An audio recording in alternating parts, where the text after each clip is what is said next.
Salam dan bahagia Ibu dan Bapak Guru. Apa kabar Ibu dan Bapak Guru? Kali ini kita akan kembali membahas mengenai salah satu dari 5 posisi kontrol menurut pakar disiplin positif Dain Gosen, yaitu posisi pembuat rasa bersalah. Kita akan bersama-sama melihat 2 buah contoh cerita, belajar memaknai lebih dalam posisi kontrol ini, dan berefleksi apakah posisi kontrol ini tepat untuk kita terapkan. Ibu dan Bapak Guru, yuk kita mulai dengan menyimak cerita singkat ini. Oke, presentasi akan dimulai dari Mia ya.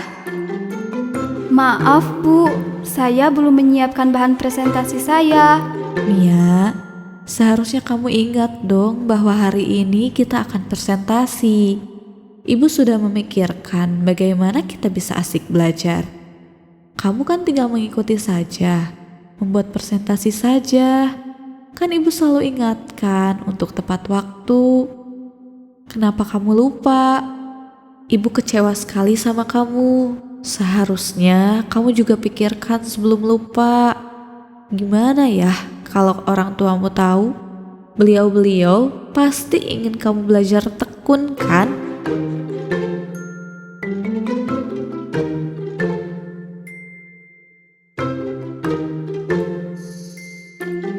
Agam, ibu kecewa sekali. Ini kan tanaman sudah kita siram dan rawat bersama-sama. Kenapa kamu cabut? Teman-teman sudah susah-susah membawa botol.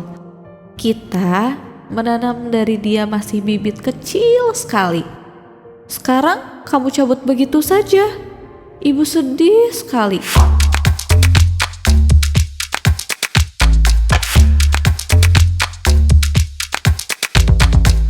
Ibu dan Bapak Guru, kedua cerita pendek tadi memberi ilustrasi pada kita mengenai posisi kontrol pembuat rasa bersalah. Pada posisi ini, guru menempatkan diri sebagai orang yang selalu benar dan murid ada di posisi bersalah atau kurang berharga. Guru akan merendahkan suaranya dan terdengar lembut. Guru dengan posisi pembuat rasa bersalah akan menggunakan keheningan yang membuat suasana menjadi tidak nyaman, serta membuat orang lain merasa bersalah atau rendah diri. Jika mengingat kembali cerita pendek tadi, menurut Ibu dan Bapak Guru, bagaimana perasaan Agam ketika mendengar kata-kata Bu Kemala yang penuh dengan rasa kecewa? Bagaimana dengan Mia? Apakah Mia akan merasa bersemangat memperbaiki kesalahannya setelah Bu Linda menggunakan posisi kontrol pembuat rasa bersalah? Atau malah merasa sangat bersalah, bahkan merasa tidak layak? Posisi pembuat rasa bersalah yang pada cerita pendek di pelajaran kali ini digambarkan oleh sosok Bu Linda dan Bu Kemala akan membuat murid merasa bersalah karena telah mengecewakan gurunya. Sebagaimana digambarkan oleh Dain Gosen, alih-alih membuat murid belajar dari kesalahannya dan memperbaikinya, namun dampak penggunaan posisi ini adalah murid-murid akan memandang buruk dirinya sendiri dan merasa tidak berharga.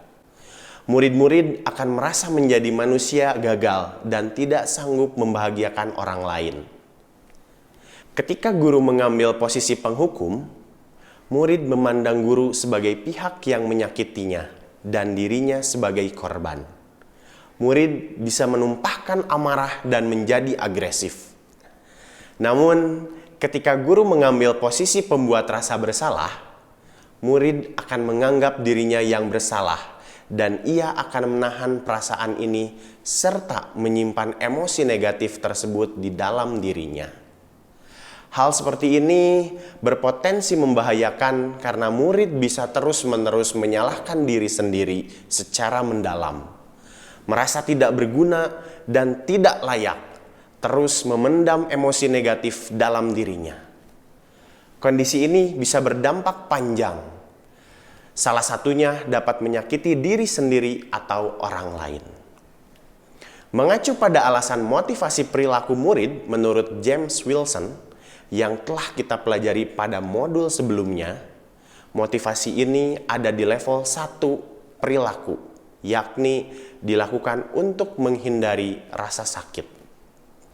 Dalam hal ini, yang muncul adalah rasa sakit berupa merasa bersalah. Motivasi yang tumbuh dari posisi ini adalah motivasi eksternal dari luar diri murid. Lantas, bila yang terjadi adalah hal seperti itu, apakah sudah memenuhi tujuan belajar yang kita cita-citakan? Ibu dan Bapak Guru, mari kita ingat-ingat kembali, pernahkah kita ada pada kondisi yang membuat kita mengambil posisi ini? Menurut Ibu dan Bapak Guru, apakah posisi ini tepat digunakan untuk merespon perilaku negatif murid-murid kita? Apa yang bisa kita lakukan sebagai guru untuk mengantisipasi munculnya dampak-dampak negatif dalam diri murid-murid akibat perilaku kita? Ibu dan Bapak Guru, mari bersama-sama terus berefleksi dan terus belajar untuk murid-murid kita, untuk pendidikan di negara kita. Tetap semangat Ibu dan Bapak Guru hebat, salam dan bahagia.